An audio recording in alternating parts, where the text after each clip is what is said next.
got a few more of those still.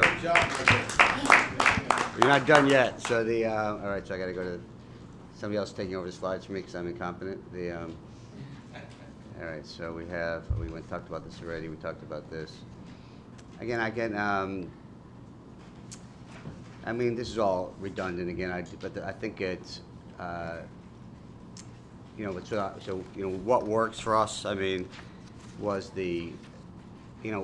again, all the things you heard: easy to find, early intervention, transportation, wraparound services. There is no one size fits all. These kids have multiple issues, and if you just treat one, you're treating none. You have to have the caring adult. It's interesting. They want accountability. All of them sort of want a parent. They want someone to be accountable to. It's like we hear about, kids want parents, not friends. These kids want a parent, and a network which really becomes their family. Is there another video here? Is it the same one? It's the same one. Okay. As Mimi said, one of the takeaways, and it was just a nice thing, we had Councilman Bond with us in Atlanta, and he actually the next day went in and passed a resolution in the city council to create an 800 number, so at least there's one place that if you don't know where to go, you can call this number. Now, whether kids will use it, because I asked them, would they use something like that? Because, we're from the government and we're here to help.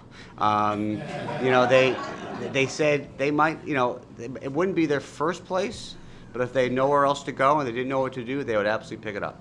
And what's nice about it goes back to this idea of collaboration. So there's going to be one central repository in the city of Atlanta where if you need to find out what to do and help yourself, now the question is how can we get the word out to people? And I think that's important too, that even though there are national issues and maybe national approaches, everyone's going to have a unique local flavor. It's going to have to come from within the voices of the youth in that community.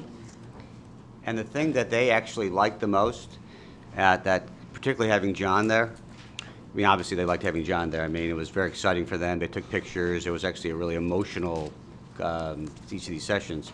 But the thing that was most exciting to them, besides the listening, was that we were there to amplify their voices.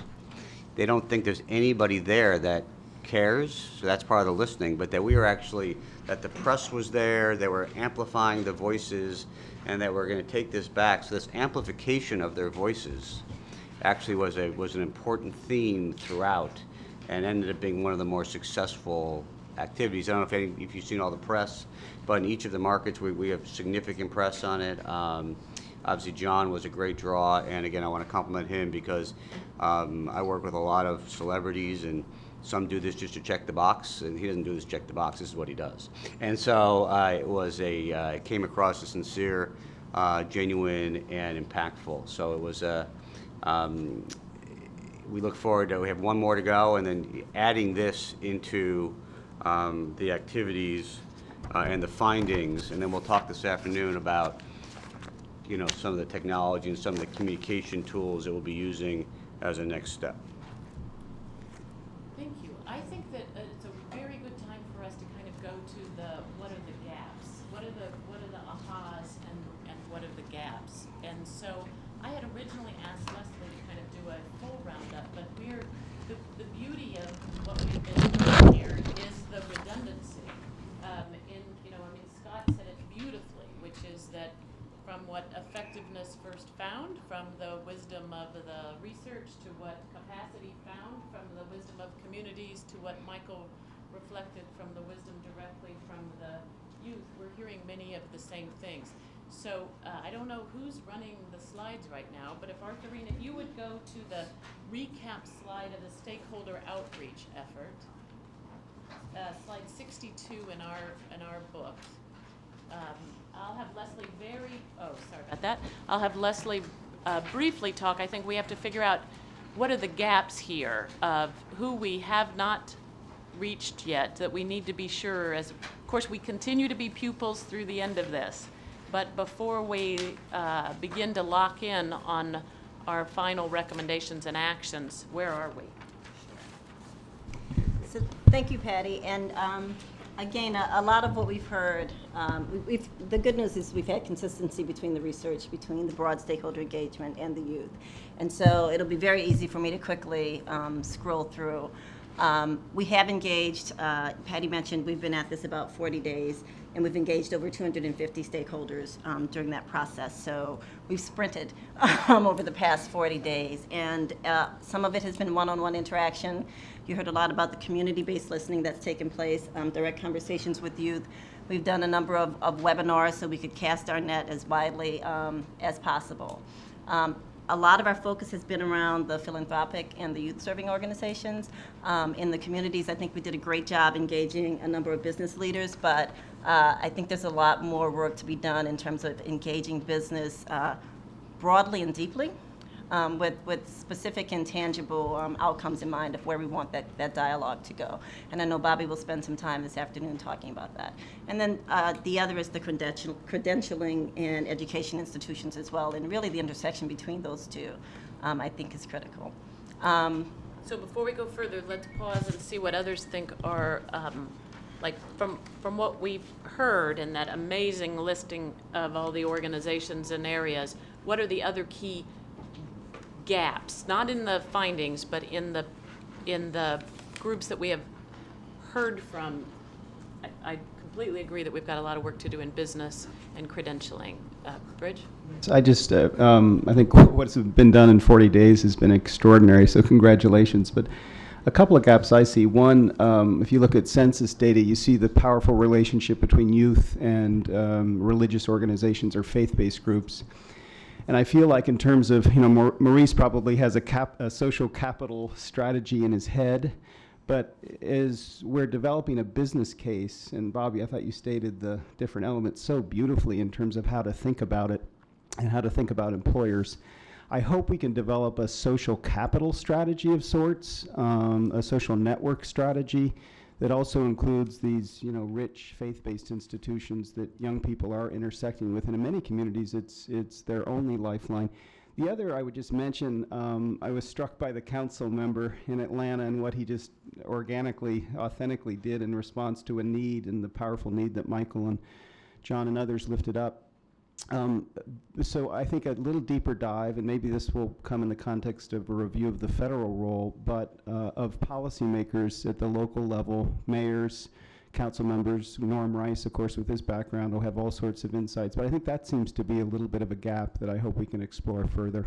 Good, two good gaps. And I know Maurice and I, lots of us have been talking about some gaps that Maurice wants to highlight. So, I mean, it's tied to the same thing that John just brought up, which is that on the social capital side, obviously family, community, cultural community is really important, whether it's religious or whether it's tribal. I know Europe Tribe has done a lot with their youth, et cetera, et cetera. And so I feel like we need to get more of those voices in terms of family, and particularly extended family. I think there are a lot of youth that the parents have had a lot of trouble. In my family, it was my sister, but the uncles are still there. Foster care has been doing much more in trying to find extended family to help take care of youth using the internet. So there's a lot of that technology can help. So that's one area. The other area I know I talked with Bobby about, which is about 80% of the jobs for low-income families come from small business, as opposed to corporations, right. And that there's a lot of entrepreneurship in these communities, again, where the kids tend to work because they know somebody. And those social networks and that type of entrepreneurism, business creation, small business, I think is something that we want to include. Good. I want to caution people that as you identify gaps this afternoon, we're going to identify your hands in the air to help us fill those gaps. It's very important. But Scott? That almost caused me to put my hand down. That was not a motivator, Patty. But one of the things, one of the things we chatted about a little bit in capacity that I think I've seen where there's a stakeholder gap is with secondary education, K through 12. So we have higher education, but there's so much more that could and should be done to create more flexibility in secondary education and GED. And I don't know if it warrants, a whole stakeholder group or some exploration, but because the higher education, unless you figure out somehow to get a high school degree, the higher education doesn't become very accessible at all. And there seems to be some real opportunities and some great examples of non-traditional ways to help students get GED and to get a 9 through 12 education. Jill, did you have something that you wanted to add as a gap? Yes, I wonder about organized labor, about looking at unions and those kinds of on-ramps. Okay, and Mimi, did you have something you wanted to add as a gap? Yes, two, actually. Limitations maybe in existing programs or policies, Workforce Investment Act. The youth expressed some concern that some of the potential resources are unavailable to them because of restrictive guidelines. And the second would be to look at the systems maybe that produce some of the, or that return some youth into this demographic. Foster care systems, mental health systems, educational systems, and definitely the juvenile justice.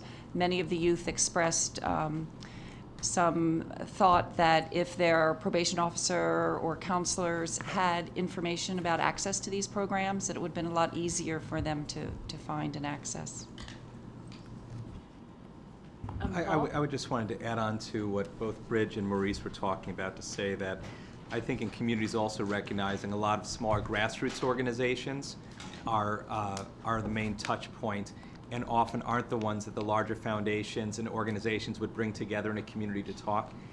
And so I think just making sure that we're reaching to the deeper level of organizations in a community, also recognizing a lot of those organizations are most likely to employ people from the neighborhood, and so they're also one of the job creators for those communities. Kristen? Yes, I just wanted to mention something that Jill and I were talking about last night that rang very true, which is this role of role modelship and strong voices of success stories. So we were saying time and time again, we hear from folks in this situation that the number one most inspiring thing that encouraged them to succeed and pursue pathways was the story of folks from their community, real tangible role models and folks who they could relate to, talking about the relevance piece that inspired them. I can do it. I see the role modelship. I see a person just like me who's pursued a successful track, and I just want to make sure we think about how to capture those voices and make them very, very present in our strategy. Successful peer mentoring, role modelship of people from communities. Good. Yep. Byron? I just want to underscore that and connect it to what John Donahoe was saying earlier about these peer-to-peer networks, because I think the observations about the different institutional stakeholders are all right, and those are very important kind of institutions, bring social capital, but the extent to which collaboration and networks can now be person-to-person, and that could really work, it's just a dramatic change from even 10 years ago. And so taking into account the fact that this role modeling is so important, could we structure this in a way that these programs were explicitly about, it's not, success is not only getting yourself over, your success is finding 3 more people and kind of bringing them with you, and just making that sort of institutionally part of how these programs actually work and what success is defined, and the pride that people feel in accomplishing this is pride in bringing others with them and enabling that with technology. And it seems like we could have a whole different model of collaboration that is very powerful, multi-level marketing type stuff that actually works. So, Michael?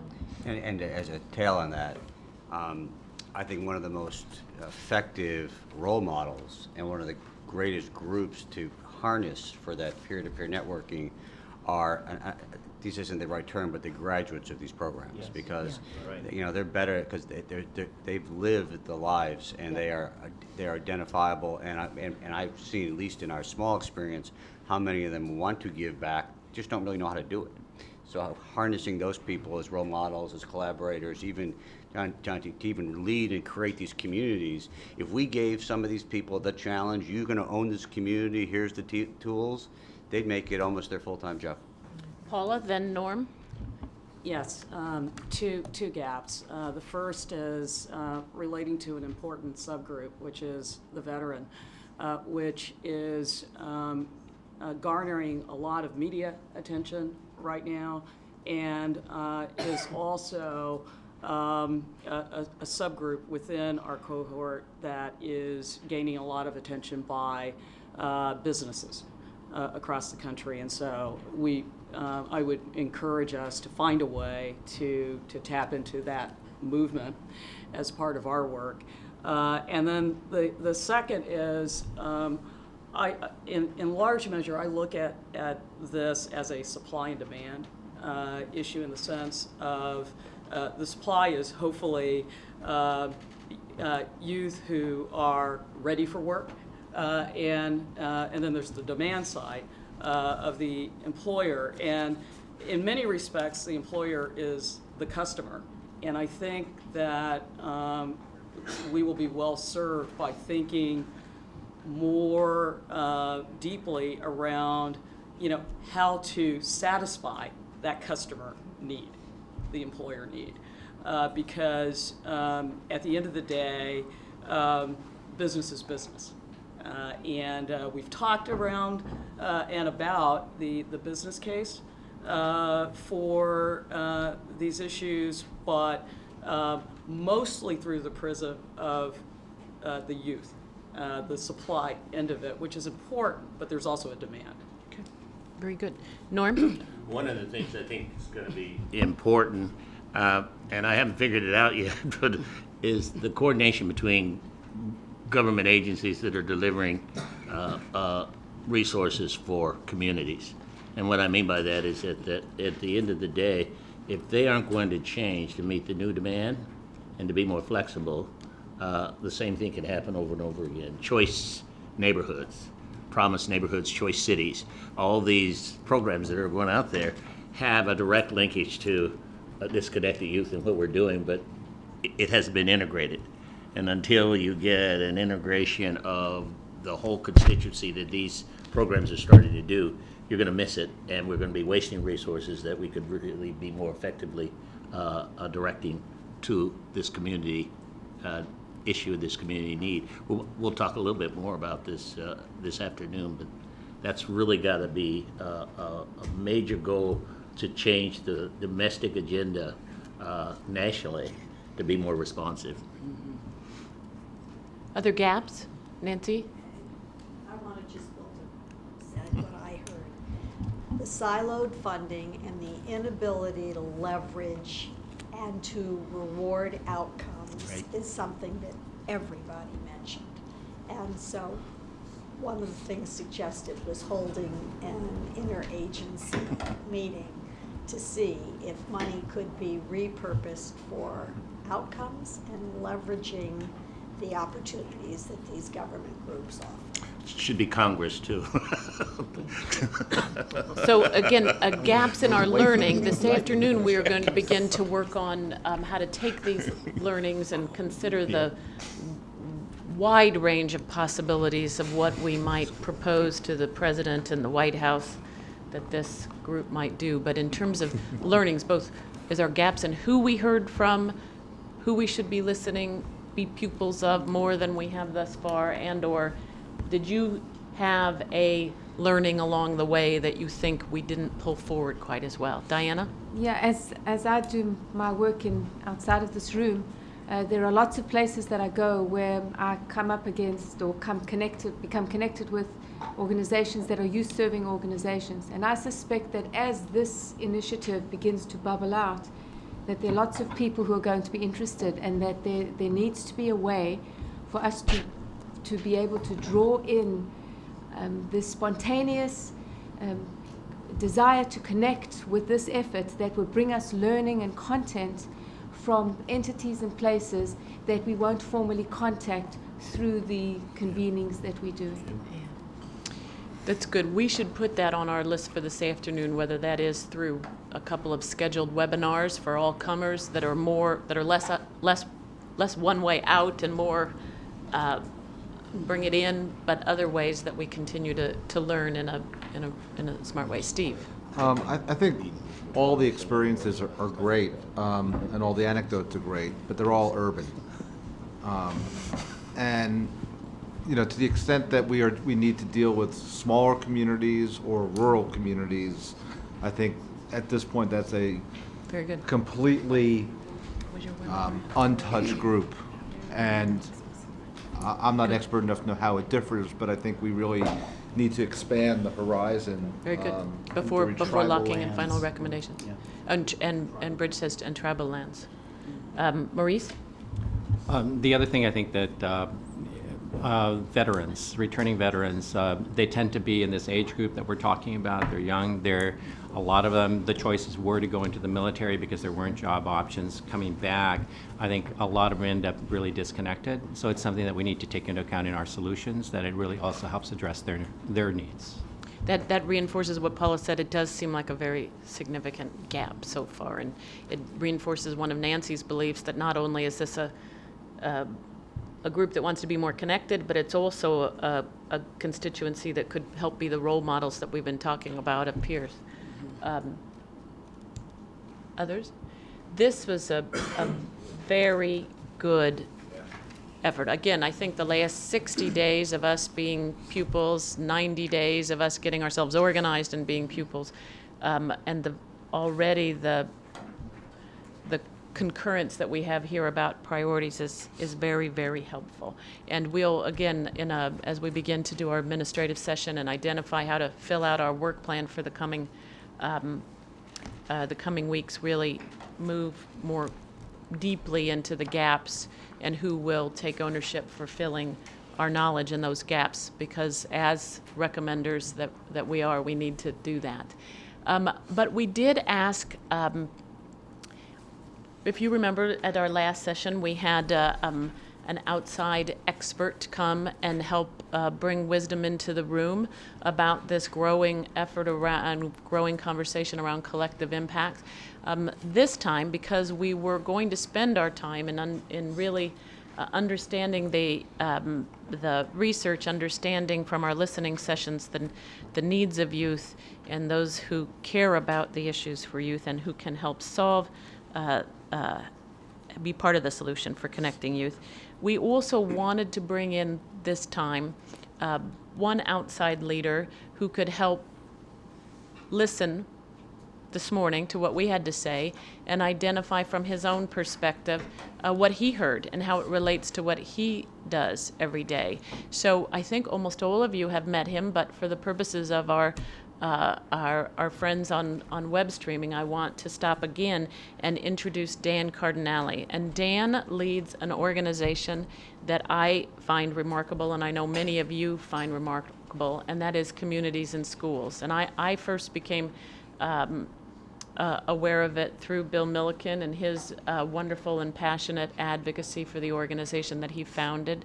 But Communities in Schools serves over 1 million of the young people that we are talking about here, but ideally a step before they enter the important grid that Byron and the Effectiveness Group put up, in that while they are still in school, Communities in Schools works very hard to bring all sectors and all assets together to create that kind of holistic solution that we've been talking about to keep youth in school. So in talking of and asking Dan to come here and give us his perspective, I told him that I thought that rather than a presentation, we should have him answer 3 questions. And the first question, I get to do all 3 questions. You all, and then we will, of course, after he answers those, we'll turn them to you for endless questions. But the first question was, through the lens of Communities in Schools, what do you think about what we've been talking about this morning, what we believe we have learned through the research and through our own listening efforts? And so why don't we just start with that question, Dan? Great. How much time again? Well, it's watching you. 11:01, Yep. and we're going to be 15 minutes, but we want to ask you questions Great. too. So, first of all, thank you very, very much. It's a real pleasure and honor to be here. It's also a little overwhelming and extremely encouraging, honestly. The amount of work that's been covered in a short order is quite remarkable, and the level of both passion and rigor is unusual. So thank you. Some things I thought might, on kind of the where there's great resonance with my own experience and the experience of Communities in Schools, are a number of things. The first is just this philosophical notion that by going to those that are, and I actually don't have a problem with the notion of disconnected or marginalized youth, because they are. So I think when you actually engage in a relationship where there is a potential for solidarity and dialogue, you actually see reality differently than when you don't. And so I hear that as a theme in the group, and I think that is kind of foundational for the potential of making really good programmatic and system impact. So from a philosophical point of view, there is a tremendous joy kind of listening to this, and it has been what has sustained our organization and allowed it to grow over 34 years. Secondly, we work with about 1.3 of the most disenfranchised youth in America in the K through 12 space. And some things that you've talked about are spot on to what we are experiencing. So there is a terrific validator from our work of what you are doing. A couple of things that I think are important. And Maurice, I want to lead, you made, I think, a central point that there are a set of broken systems we call family or traditional community, which are endemic in poor communities particularly, that are at the heart of kind of setting a kid off into a tailspin. And so we have a set of social structures, nonprofits, government agencies, faith-based communities, that in many ways are trying to get at pieces of the corrective of that system. And until we admit that their families are under siege in America, poor families, that we're not going to be able to come up with a holistic approach, is what I hear people talking about. So I just want to echo that very, very, very strongly. Secondly, I want to put a plug in for two sets of institutions. The first is, in America, there are 50 million, but roughly K through 12 young people. 91% of them are traditional public schools every day. So I think to focus the work, it is impossible not to say, is there something about the biggest platform in America that we can do that can harness what we are learning here and focus it into that system, which puts a very, very powerful question around the relationship of positive youth development, which is the pivot, I guess, away from the disenfranchised notion, to education reform and the sets of other reform strategies. So I really want to advocate that you all think about, and I heard it a lot, but it didn't come out clearly for me, which is we know a fair amount about what young people need, from their individual needs, their family needs, and their community needs. And we know that the single institution in every single rural, urban, and suburban community is a school. So we're just missing an enormous opportunity if we aren't pointed and driving forward into that nexus and that bringing together. The other set of institutions are the traditional and emerging youth-serving organizations, including the faith-based community. How many Boys and Girls Clubs are there in America? 4,000, right? How many YMCAs? How many communities in school? There are these extraordinary existing networks that are hungry to try and figure this stuff out. So though I think at times we can be addicted to what is new and shiny, there is an exquisite opportunity to do the very hard work of engaging these sets of institutions with these consistent learnings that we're seeing.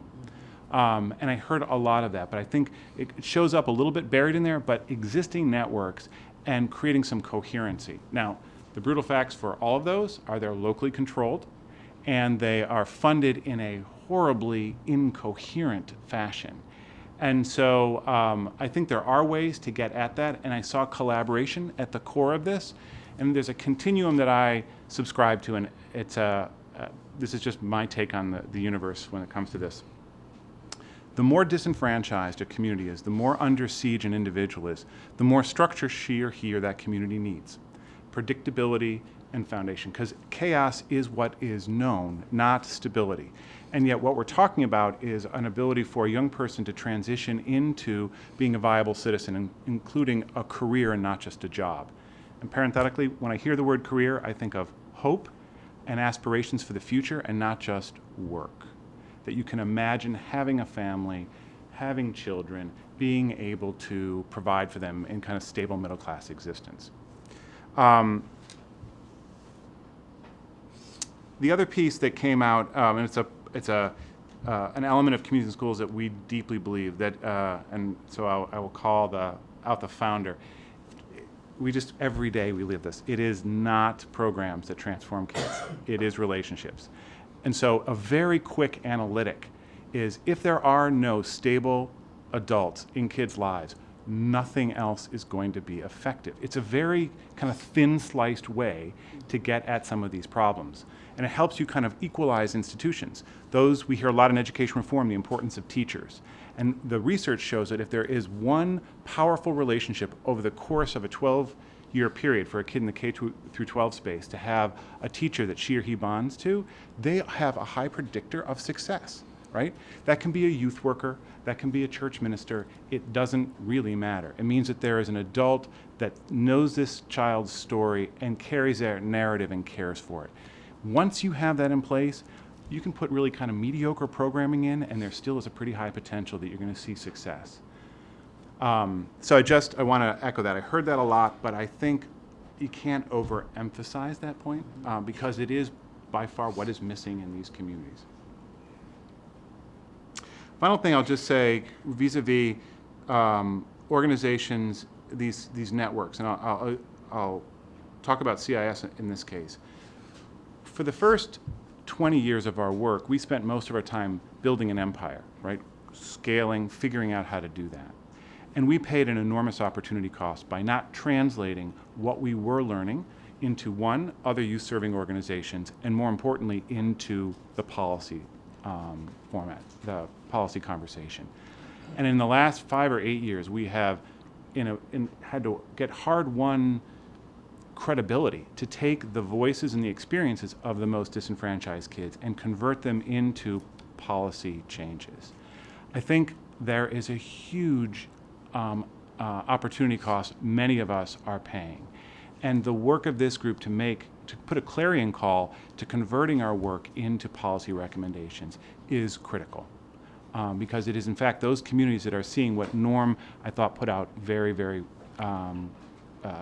directly. For CIS, we have 5,000 employees and 57,000 volunteers. The majority of our employees are not funded to do what a 5-year longitudinal evaluation says produces results. We are funded on the backs of mentoring programs or after-school programs or any other funding stream that we can get our hands on, which means that we will then fundamentally compromise our ability to be effective. So when you talk about a policy environment and the way money flows, actually militating against what we know to be effective practice, it is a really big problem. And that happens over and over again at the local, state, and national level. So let me stop there. Well, I think I should just open it up to other people's questions because I think you put some big issues on the table for us, and that's why we wanted to hear you. So let me start with Brilliant. Thank you, Dan. Remarkable. And if that could be the lens through which we look at the role of the federal government, I think that could be transformational in terms of the federal role, at least getting people who are in charge of the federal role thinking about it. My question would be very specifically, have there been any specific examples of policy changes or things that the federal government has done right over the last decade that you have seen affect a sea change in how communities and schools has been able to, as you said, it catalyze relationship and move just away from a program or building your empire or service delivery? Sure. So there are a number of things. I'm going to hit a couple of very different ones. The first, I think, regardless of your opinions of No Child Left Behind, there is no doubt that the introduction of data systems that led to a kind of accountability and transparency smoked out the inequity of results in public education in a way heretofore we have never seen before. And that unleashed an anxiety across youth-serving organizations, public sector in general, and specifically education, that has created, I think, a tremendous opportunity for a number of things, not the least of which is a recognition of the very things you're all talking about here. The set of other failed systems are directly impacting the ability for public education to be successful. So when you have a kid showing up, we heard it today, with all sorts of obstacles, she or he is unavailable for the fabulous teacher who's trying to do the best job she or he can, right? So that has been an amazing, and a whole set of stuff around that. That's number one. This work around innovation, and behind it is this notion that evidence matters.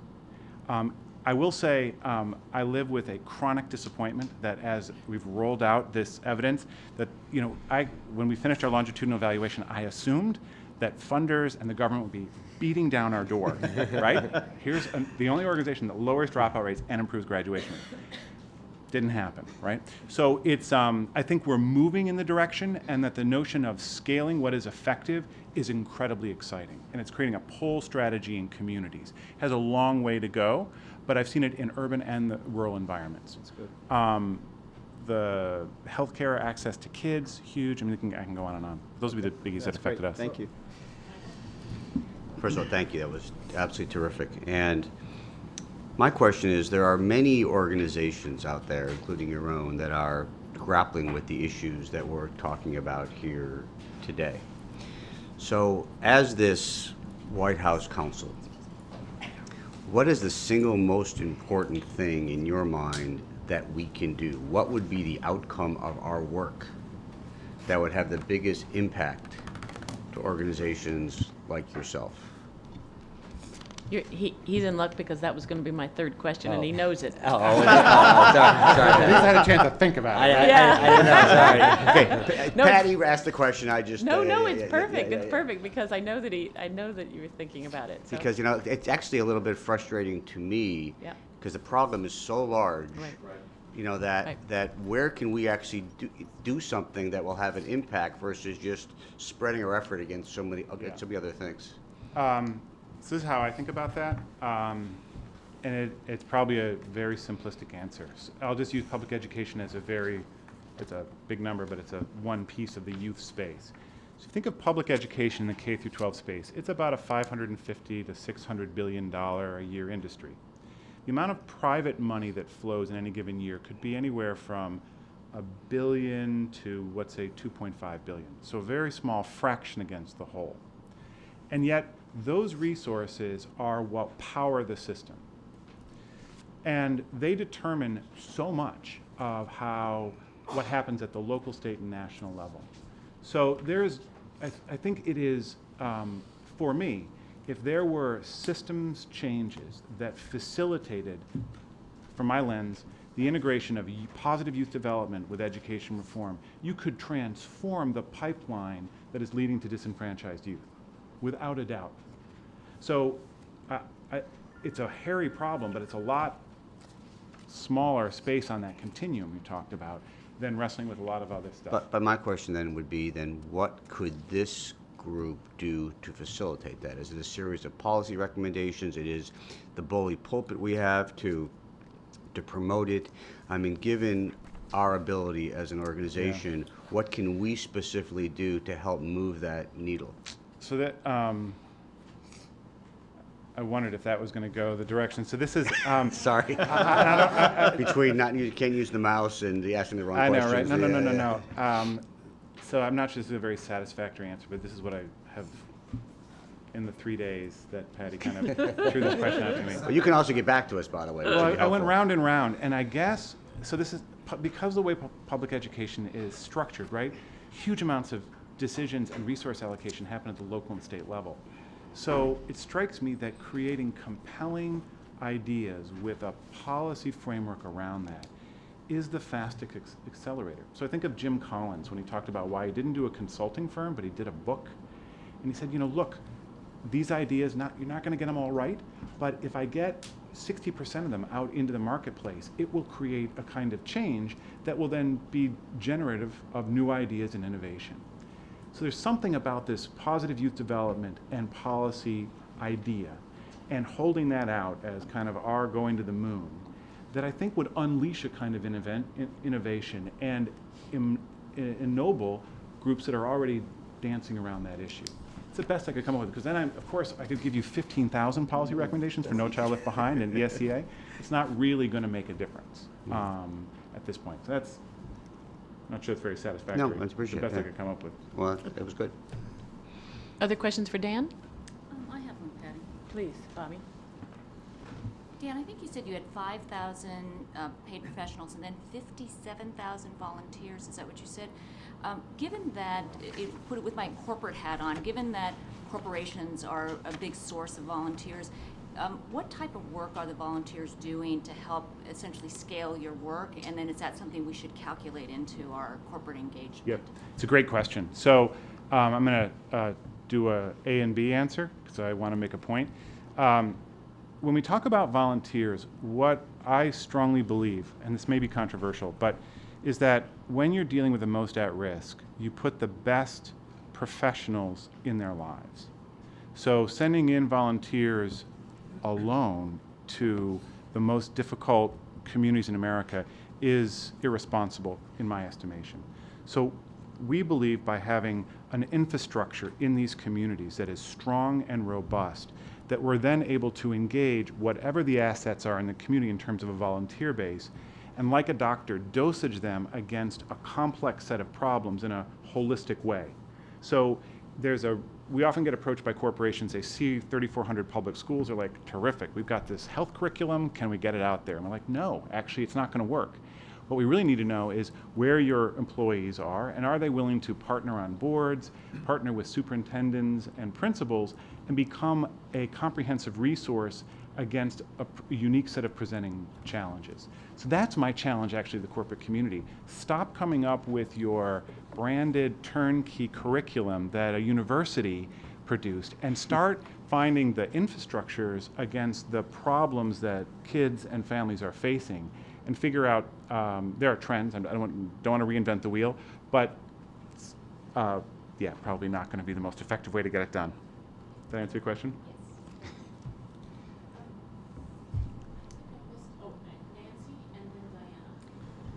Two quick questions. We've been talking about collaboratives. Incentives for effective realignment of resources within the collaborative framework. Some say report cards, some say mayors and governors initiatives. What do you feel are the incentives if you have collaboratives that work on this situation that really drive progress? So we have 200 local affiliates that are set up in communities specifically to build a network of collaborations that then channel those resources into schools. So what we have found is a couple of things. One, goodwill. I've rarely either been building communities and schools in a community or gone to one where there aren't extraordinary people wanting to make a difference in kids' lives. And most of the time, they're looking to channel that. So that's either individual citizens or the myriad number of youth-serving organizations. The tricky thing is, one, that they have trouble getting into schools where the kids are. And so by providing a platform, an incentive that they can actually have someone absorb that piece of work and get them into schools, and two, hook them up to the right kids that are going to be effective for their program and are going to benefit from their program, is a huge incentive for folks to work with us. The other data point, though, coming out of this research is you can take two match comparison schools, both getting the same sets of folks coming into the school, and the one that is actually integrating it statistically outperforms the one that get the resources but don't have someone coordinating them against kind of the overall academic outcomes. So what we have found is that by putting improved attendance, behavior, academic performance, graduation rates, lowering dropout rates, and promotion rates as the common set of goals, each of these organizations can be incentivized to do their work really well. So it may be a dental program wanting to get a certain number of kids served. If it's against these commonly held collaborative outcomes, everybody wins. And so you facilitate it to make it easy to get the kids, and you align the resources so they can produce common outcomes. Did I answer your question? You look perplexed. Not precisely, but I think what you said was exceedingly important. What did I miss? 'Cause I'm curious. In terms of, we always use the word sustainability, and many collaboratives begin in a dynamic way, and then after a year or two, they dissipate. And now I'm really asking about How to sustain the collaboration? Yes, and whether you need a local mayor or a governor or the... You do. So so let's just, to your point, if you think about our work is to take community resources and bring them into schools in a systemic way, not just one school, but in a systemic way. we're dependent then on superintendents and principals, extremely volatile leaders in a community. They turn over rather rapidly. And yet we've been in communities for 30 years, 25 years. How have we done that? So we've done that by ensuring that business community sits on our board. And there are institutional seats for these leaders that rotate in and out. But it is in fact the citizens that see ownership in the success of their own schools, including parents, that make up these boards. And oh, by the way, they've got to be people of means. Because the brutal fact, part of our work is a redistribution of resources in a community. And the folks that have the resources, or the folks that enable those resources to be unleashed, are community leaders that have credibility. So that's how we've sustained them. Dan, you've made a compelling case, as you always do, for the importance of looking at this population a little earlier on, before they get to the point that we're looking at them, namely when they're in schools. And you've also made the argument, very compelling, two points, that the school environment is a wonderful environment in which we can reach out, because there's a common connection, there's a common space and place, as opposed to going into everybody's individual homes and all the rest of that. There are other people, and the other point you made very strongly, which we all know, which draws me to my question, is that individual relationships, the one-on-one personal relationship, is the most important guiding force and predictor of the chances of that child, young adult, succeeding and being able to live a meaningful life. There are lots of people out there in the world who would make a similar case to start even earlier, and suggest that if in fact we're talking about broken families and broken relationships, surely we should start at a much earlier stage with these families and kids, even before they go to school, in order to solve the problem we're trying to solve. What do you say to that? So I would completely agree with that, right? But if you look at the way funding is right now, at least in the 0 to 25 space, it looks a lot like a skateboard rink. So it starts off, there's a preponderance, not enough, of resources in the 0 to K space. And then as you go into elementary school, it begins to drop off, and drops off through middle school and high school, and all of a sudden shoots back up in college. So the point I always like to make in this is, like a parent, when is the time you want to resource your child? At 13, at 2, at 5? Of course not, right? It is early and right on through until she or he is ready to be a fully arrived adult. So the system isn't resourcing itself that way. And so there's a structural problem with the way we are supporting kids. My statement to the group, to be provocative, is I think as kids become moral agents, we begin to put the onus of their own destiny and responsibility on them, and we begin to discount them as a result. When kids are younger, they're innocent and they aren't agents of their own life, and by the time they're in college, they're successful, and we resource them again. That's really interesting. Other questions of Dan? Otherwise, I want to just turn back to him and ask whether you have any, you know, as I originally started with a whole set of questions, but you all ask better questions than I do. Are there any other thoughts that occur to you today about gaps, about people and or groups we should be talking about? Just turn to the tables again and say, what, you were wonderfully patient to be a pupil alongside That's great, our yeah. being a pupil today. Anything else that you would have this group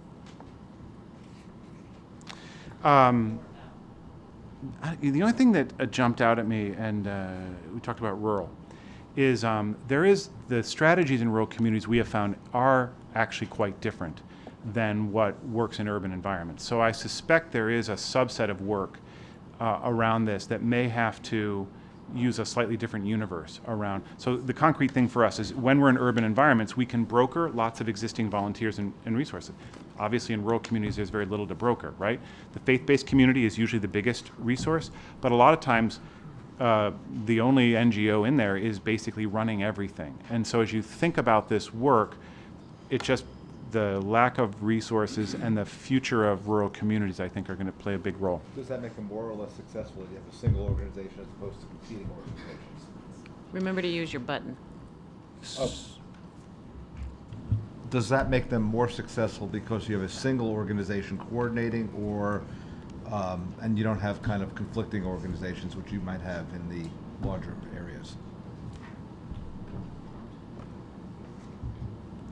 I don't know the answer to that question, honestly. That's a great question. I was just, my experience is that we get similar results from our third-party evaluation in urban and rural communities. So I guess the answer is we get the same results. The question is it more effective or transformative outside of just school results for that community, which is part of our work, which we don't capture. I suspect in rural communities, places I've been to where we were effective, the whole community is involved in supporting the kids in a way that you don't see in rural or in urban communities. So that's a very profound change, I think. Yeah. So besides thanking Dan, we really do need to thank Bill Milliken, who founded this important organization, the 5,000 folks, the 57,000, and the superintendents and principals who making the time and the space and the priority to ensure that this kind of effort can really be successful. But congratulations on those results. We don't know why people aren't showering you with money either.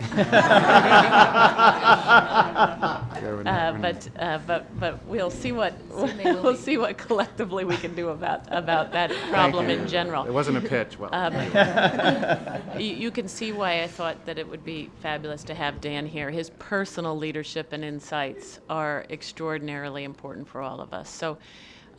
Before our web stream ends, I just want to do one last introduction. Joining us just now, just a few minutes ago, was Robert Velasco. And Robert has stepped into the very important role of acting CEO of the Corporation for National and Community Service. And Robert, you want to say just a few words besides how did I get here? I do. Thank you for that very warm introduction. I'm very pleased to be with all of you here this morning. There's a lot of energy at the corporation right now. We're on the verge of initiating our national conference in New Orleans, and we think that's certainly emblematic of our overall mission and strategic goals in terms of demonstrating how volunteerism and service can really solve local problems in local communities. And so I hope all of you know that we are a partner here with you in the very important work that you're doing, and look forward to seeing the results of that work, and look forward to supporting you in those endeavors that you're undertaking. And I know that many of you will be at the national conference over the next couple of days, and look forward to having some engaged discussions with you there as well. So thank you. Thank you. Well, thank you for making the time to come here to be with us today. We really do appreciate it. Robert's got a long history of public service, and it speaks well to the corporation that he was here and eager and available. I don't know about the eager part, I'll say eager, and really prepared to lead, because as you know, prepared to lead is one of our biggest challenges. So let me just give a few final remarks before we close this morning's session, and that is we have learned an enormous amount, but we have to continue to learn what works from the networks that are successful, from the stakeholders that we've identified, from the ones we already have heard from, but also from the ones we've identified as gaps. I think in particular we need to continue to learn from the youth we want to serve, so that as we go to serve the president and as a council, we are grounding those recommendations in what the youth's needs, the youth's opportunities, and the families that work with them. And then I think we've all seen, and we need to spend time this afternoon talking about the fact that at the end of the day, there's a lot of reason for hope, but there's a failure of capacity to address that hope, whether it is the resources of winning organizations or simply the dollars and the collaborations that need to come to the table to make those scale. So we've got some important discussions to have around what can we do to recommend changes in capacity, but also to leverage the capacity that exists in a wiser way. I know it's impossible to recap what we discussed this morning, so I won't try, except to say we came in as pupils. I think we're going out this morning still as pupils, but but wiser than we were. So I thank you all for that, and I'll turn to our federal officer to address the end of our public session. So again, thank you everyone who's here in the room and those who are following us via web stream. And with that, we will adjourn the public session.